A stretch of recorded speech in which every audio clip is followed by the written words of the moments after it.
Red టీవీలో మీ వ్యాపార ప్రకటనల కోసం ఈ నంబర్ ని సంప్రదించండి 6281747728. Hello guys, welcome to our channel. This is Teja. ప్రస్తుతం మనతో పాటు సీనియర్ జర్నలిస్ట్ తమ్ము బాలాజీ గారు. నమస్తే సార్. నమస్తే. కవిత కేసు గురించి ఈడీ మీడియా ముఖంగా కొన్ని విషయాలు వెల్లడించింది. 100 కోట్ల వరకు కూడా కుంభకోణం జరిగింది ఈ లిక్కర్ స్కామ్లో అని చెప్పేసి ఈడీ చెప్పడం జరిగింది. అలాగే ఇప్పటి వరకు ఆ కేసులో ఇరుక్కున్న వ్యక్తుల దగ్గర నుంచి కూడా ఈడీ చాలా టార్చర్ చేస్తుంది. ముఖ్యంగా భానుప్రియ మీనా తను చాలా టార్చర్ చేస్తుంది.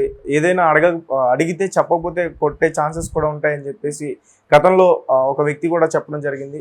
సో మరి ఇప్పుడు కవిత పరిస్థితి అక్కడ ఎలా ఉంటుంది? కవితను కూడా టార్చర్ పెట్టే అవకాశం ఉంటుందా? ఈ రెండు ప్రశ్నలు కూడా వెరీ ఇంపార్టెంట్. బట్ ముందుగా మనం ఈడీ ఏం ప్రకటించింది, మామూలుగా నేషనల్ ఏజెన్సీస్ అంత ఈజీగా ప్రెస్తో మాట్లాడడం కానీ డైరెక్ట్గా ప్రకటనలు ఇవ్వడం కానీ జనరల్గా చేయవు. బట్ ఈమె కేసులో ఎందుకు ఇచ్చిందంటే ఈడీ మీద కూడా కొంత దుష్ప్రచారం జరుగుతుంది.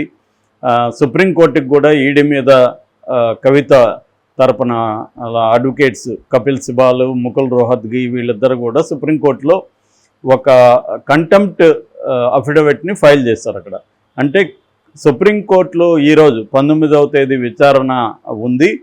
ఉన్నప్పటికి కూడా వాళ్ళు విచారణ వరకు కూడా ఆగకుండా 15th వచ్చేసి రోజంతా కూడా వేధింపులు చేసి కవిత ఇంటిని సోదా చేసి దాని తర్వాత ఫైనల్గా అరెస్ట్ చేశారు. అరెస్ట్ చేయాలనే ఉద్దేశం ముందుగానే ఉంది. అందుకని వాళ్ళు 8:45 నైట్కి ఫ్లైట్కి కవిత పేరు మీద కూడా టికెట్ బుక్ చేసుకునే వచ్చే ముందే.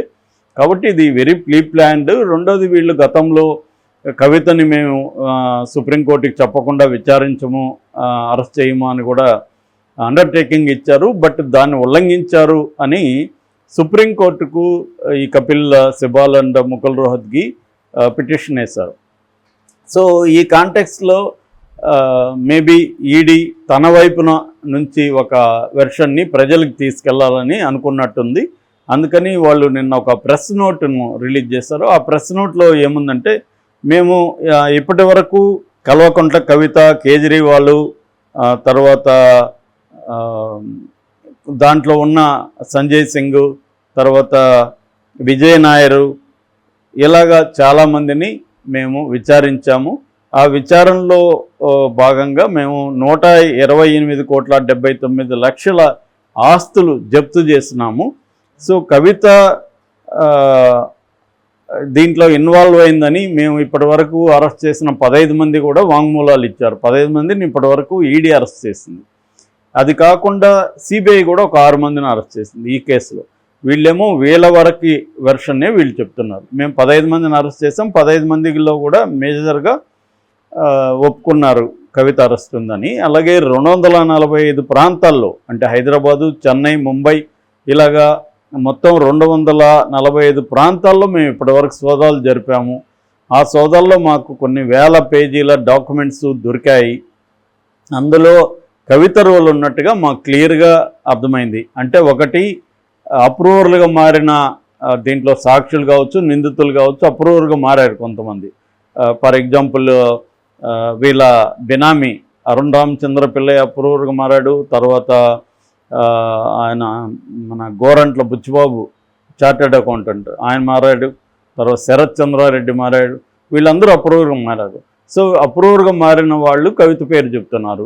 వీళ్ళ బినామీనే రామచంద్ర పిల్లయ్యే, నేను కవితకు బినామీని, నా పేరుతోనే ఇండో స్పిరిట్స్లో 33% వాటా ఉంది. సో నేను డీల్ చేసేవన్నీ కూడా దాని వెనక కవితనే ఉంది, నేను ఊరికే నిమిత్త మాత్రమే అనేది అతను చెప్పినట్టుగా వీళ్ళు చెప్తున్నారు. సో అట్లాగే వీళ్ళ సోదాల్లో అనేక డాక్యుమెంటల్ ఎవిడెన్స్ కూడా, ఫోన్లు దాదాపు 138 మందికి చెందిన 170 ఫోన్లు, అంటే 1,30,00,000 విలువ చేసే 170 ఫోన్లను వీళ్ళు ధ్వంసం చేశారు. వాటికి సంబంధించి కూడా మొత్తం మా దగ్గర ఇన్ఫర్మేషన్ ఉంది. అట్లాగే వీళ్ళ ఫోన్లలో కొంతమందిలో మేము చార్ట్ని, వాట్సాప్ చార్టు, వీటన్నిటిని కూడా రిట్రీవ్ చేసాము. దాంట్లో కూడా కవిత ఇన్వాల్వ్మెంట్ ఉంది అనేది వాళ్ళు చెప్తున్నారు. ఈమె 100 కోట్లు అక్కడ డబ్బులు ఆపు సంబంధించిన వాళ్ళకి ఇచ్చింది. దాని తర్వాత అంటే ఇచ్చిందంటే ఈమె సొంత డబ్బులు ఇవ్వలేదు, హోల్సేలర్స్ దగ్గర నుంచి ఇప్పించింది. దాని తర్వాత తన ఆదాయాన్ని అక్కడి నుంచి తీసుకురావడం కోసం కూడా అనేక ప్లాన్లు చేసింది, అనేక పద్ధతుల్లో ఆమె అక్కడి నుంచి డబ్బుల్ని తెప్పించుకునింది. ఆ డబ్బుల్ని ఏ కంపెనీల్లో పెట్టిందో కూడా మా దగ్గర ఆధారాలు ఉన్నాయి. ఏ కంపెనీలు ఇన్వెస్ట్ చేసిందంటే వాళ్ళ భర్తకు సంబంధించిన 8 కంపెనీల్లో ఇన్వెస్ట్ చేసింది అనిల్ కుమార్కి సంబంధించి అనేది కూడా వాళ్ళు ప్రకటించారు. మరి దీన్ని కవిత తరపున ఎవరో కూడా ఇంకా ఓపెన్గా ఖండించింది అయితే కనిపించలేదు. అయితే దీంట్లో 2-3 పరిణామాలు చోటు చేసుకున్నాయి. ఒకటేమో అనిల్ కుమార్ వీళ్ళ భర్త అనిల్ నిన్న అక్కడికి రాలేదు ములాఖత్కి. మామూలుగా అయితే అంతకు ముందు రోజు ములాఖత్కి వచ్చాడు, కేటీఆర్తో హరీష్ రావుతో కలిసి భర్త కూడా దేవనపల్లి అనిల్ వచ్చాడు, కానీ నిన్న రాలేదు. అందరూ కూడా ఎందుకు రాలేదు ఏందనుకుంటే అసలు విషయం ఏంటంటే ఈడీ ఆయనకు కూడా నోటీసులు ఇచ్చిందని మనకు తెలుసు.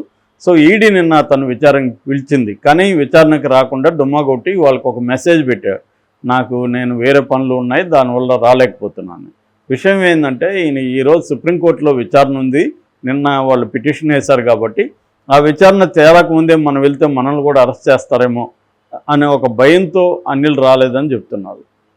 అది ఒక డెవలప్మెంట్. రెండో డెవలప్మెంట్, కేజ్రీవాల్కి నిన్న రమ్మని ఇచ్చారు, నోటీస్ ఇచ్చారు, కానీ కేజ్రీవాల్ కూడా డుమ్మా కొట్టాడు. ఇప్పటికీ నాకు తెలిసి 9 సార్లు ఈడీ నోటీసులు ఇచ్చింది, రావట్లేదు కేజ్రీవాల్. చివరికి రౌస్ అవెన్యూ కోర్టు కూడా 2 సార్లు ఆయన్ని కోర్టుకి రమ్మంటే రాలేదు. మూడోసారి నోటీస్ ఇస్తే ఈయన రిప్లై ఇచ్చాడు, మీరు రద్దు చేయండి నోటీసుల్ని, నేను రావాల్సిన అవసరం లేదు, మా అడ్వకేట్ వస్తారని ఇస్తే లేదు నువ్వు ఖచ్చితంగా రావాలంటే ఆయన రౌస్ అవెన్యూ కోర్టుకి వెళ్ళాడు. సో విచారణకి సహకరించమని రౌస్ అవెన్యూ కోర్టు చెప్పింది, కానీ నేనే తప్పు చేయలేదు, నేను తప్పు చేస్తే దేశంలో ఇంకెవరు కూడా నిజాయితీ పరులు ఉండరు అన్నట్టుగా ఆయన మాట్లాడుతున్నాడు.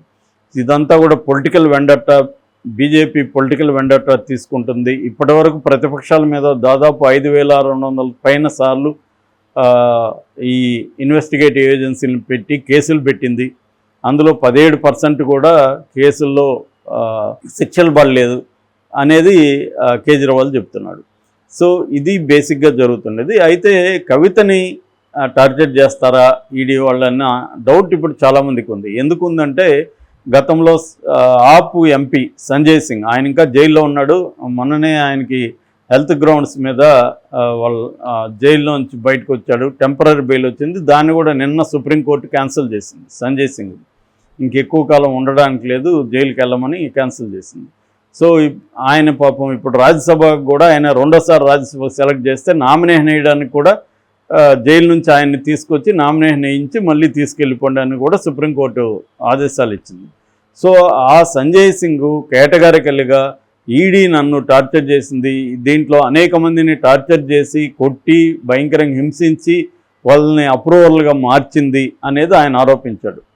సో ఆయన ఒక్క ఆరోపణే కాదు, ఈవెన్ వైసీపీ వాళ్ళు కూడా శరత్ చంద్రారెడ్డి కంపెనీ అరబిందో ఫార్మా ఉంది, ఆ ఫార్మాకు సంబంధించిన సిస్టర్ కాన్సర్న్ ఇంకొక కంపెనీ ఉంది ట్రైడెంట్ యాంబర్స్ అని, ఆ కంపెనీకి